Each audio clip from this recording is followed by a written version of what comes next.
Qual a arquitetura que o ChatGPT recomenda para uma aplicação hipotética? Eu vou fazer um teste aqui com o ChatGPT, submetendo alguns requisitos que eu tenho para a aplicação e vamos ver quais são as soluções que o ChatGPT recomenda para eu utilizar na minha aplicação. E só deixar claro, eu estou fazendo isso sem saber o resultado, então vamos ver o que vai dar. Vou usar o ChatGPT em português mesmo, só para a gente ver como que ele se sai, tá? Então vamos lá. Eu preciso desenvolver uma aplicação de alto volume de dados, muitos usuários concorrentes e preciso definir arquitetura.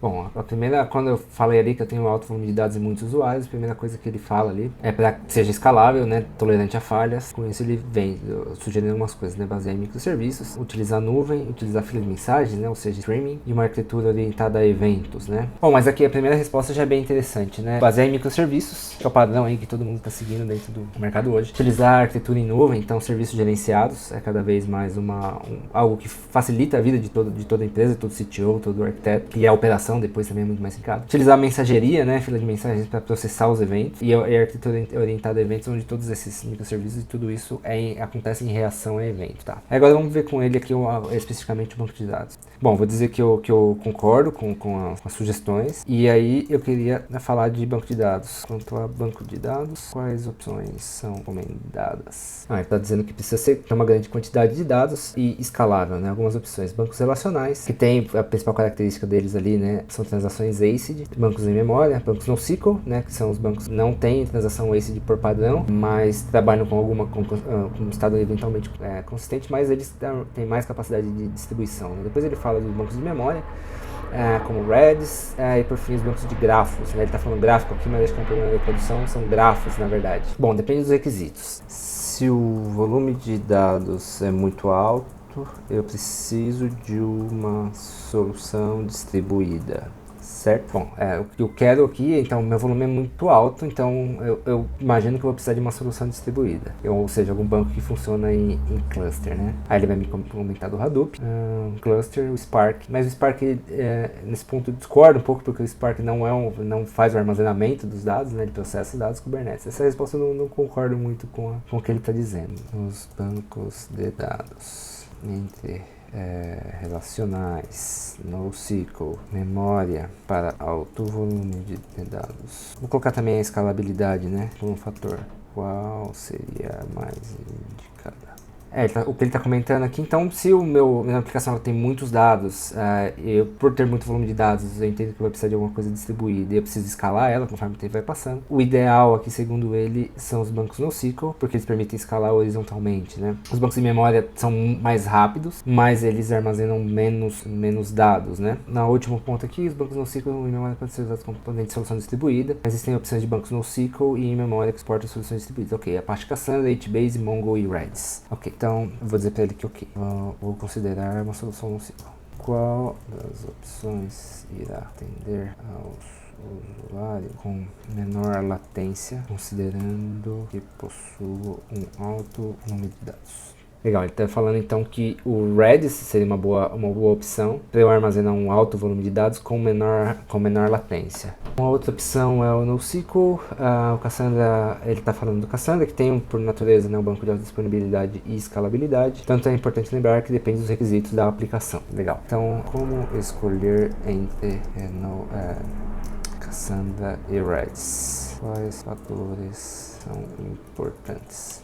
Tá dizendo como sempre, né? Depende da aplicação, depende do modelo de dados. O modelo do Cassandra é um modelo de colunas. Redis é um banco em memória que dados simples em formato chave e valor. Então, o modelo de dados do Cassandra é mais abrangente do que o do Redis, segundo o ChatGPT. Os dois escalam horizontalmente. O Cassandra é projetado para grandes volumes de dados, enquanto o Redis foco não é no volume de dados e sim na latência dos dados. O Redis tem melhor latência, o Cassandra é um pouco mais lento que o Redis, mas é capaz de desenvolver, de fornecer um desempenho escalável. Agora passa uma ambulância ou a polícia, não sei.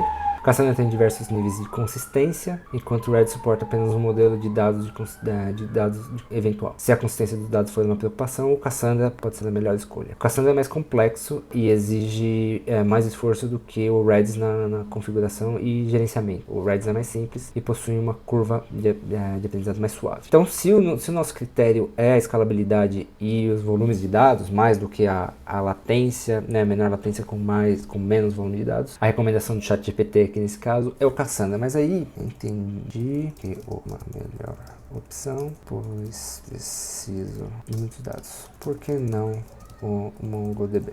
Bom, aí ele começa sempre, né, o ChatGPT no começo ele dá aquela enroladinha ali, né, o modelo de dados, claro, né, uma diferença entre o Cassandra e o Mongo. O Cassandra a gente define os modelos, né, as tabelas, as colunas. O Mongo, por outro lado, é um modelo JSON, né, em que se você não tem um modelo definido, o Mongo vai ser mais, né, interessante. Ele é mais adequado para aplicações que exigem flexibilidade no modelo, no esquema de dados, e menos para casos que você precisa de alta escalabilidade e de volumes de dados, né. A outra diferença é a consistência de dados. O Cassandra é projetado para alta disponibilidade e tolerância a falhas, enquanto o Mongo é mais flexível em relação à consistência de dados e oferece diversos níveis de consistência. Consistência é uma preocupação importante, o Cassandra pode ser a escolha certa. Não sei se eu concordo muito com essa resposta, porque o Cassandra a gente também consegue configurar diversos níveis de consistência, dependendo da query, e na próxima versão o Cassandra ainda deve ter o suporte a transações ACID, então não sei se concordo muito com a questão da consistência. Mas o Mongo, resumindo ali, né, ele diz que o Mongo é uma boa escolha para aplicativos que exigem flexibilidade do esquema e o modelo de dados orientado a documentos, enquanto o Cassandra é mais adequado para aplicativos que exigem alta escalabilidade e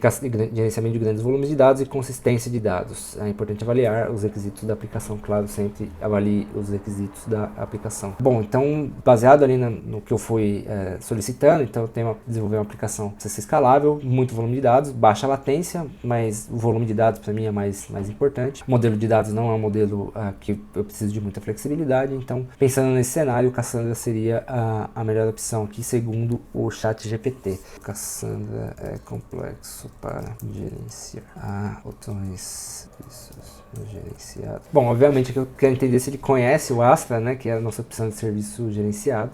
Provavelmente ele vai citar algumas, né, o Astra da Stacks, a primeira que ele fala, o Keyspaces, né, que é o API do Cassandra sobre ali o Dynamo, o Azure Cosmos DB, que também tem uma API sobre o Cassandra, então são essas opções de serviços gerenciados Cassandra que ele tem. Então até aqui, acho que o ChatGPT tá de acordo, ele está respondendo tudo o que está correto. É difícil aprender Cassandra. Ele é um pouco complexo de aprender, porque não tem experiência com bancos distribuídos.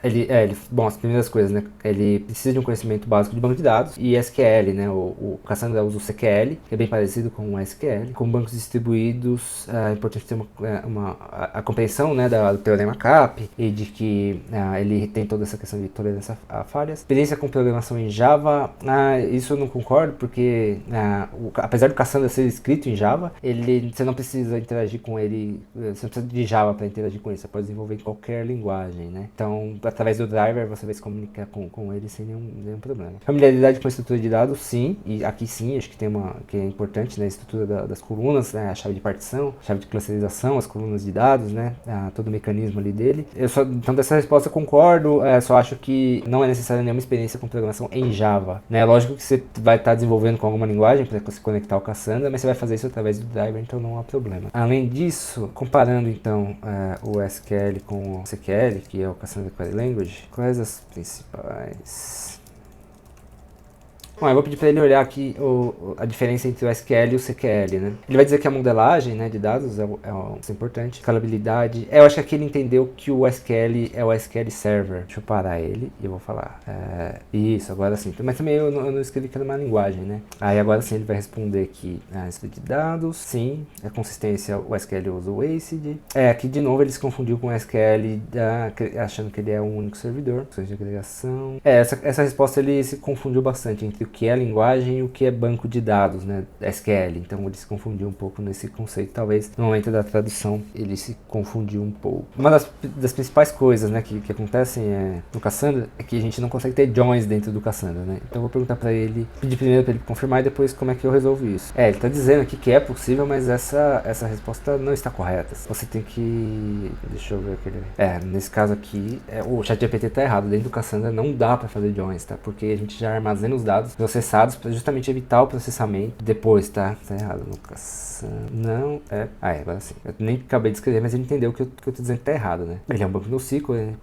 Precisa escalabilidade em detrimento da complexidade de operações mais avançadas como o Join. Aí agora sim, ele tá dizendo que dentro do Cassandra a gente desnormaliza os dados, então a gente tem mais tabelas, mais armazenamento para evitar os joins, porque os joins consomem processamento, né? Como a gente tá focando ali na performance, a gente quer evitar todo o processamento que seja possível. Para operações mais complexas, aí sim a gente pode usar índices ou materialized views, permitem a gente fazer queries com base em consultas não primárias. Agora sim, acho que a resposta do ChatGPT tá correta. Legal. Então eu vou perguntar, se eu não posso fazer joins, como é que eu faço a modelagem? Isso, então ele tá falando que, como é baseado em desnormalização, cada tabela é projetada para consultas específicas, né? A gente sempre fala que o Cassandra, a gente pensa na query para depois pensar na tabela. Então, e é justamente o que ele está dizendo na frase seguinte. Então, é normal duplicar os dados em várias tabelas, para que cada tabela tenha só o que precisa responder para aquela consulta. E aí ele está dando um exemplo. Se você tiver uma tabela de usuários, uma tabela de produtos que os usuários compraram, em um banco relacional, no Cassandra você teria isso desnormalizado e teria o usuário dos usuários, tanto na tabela de usuários quanto na tabela de produtos comprados, para que quando você fizer essa query, você tenha todos os dados dos usuários ali pronto, sem precisar fazer um join. Então, o que ele está dizendo é que a modelagem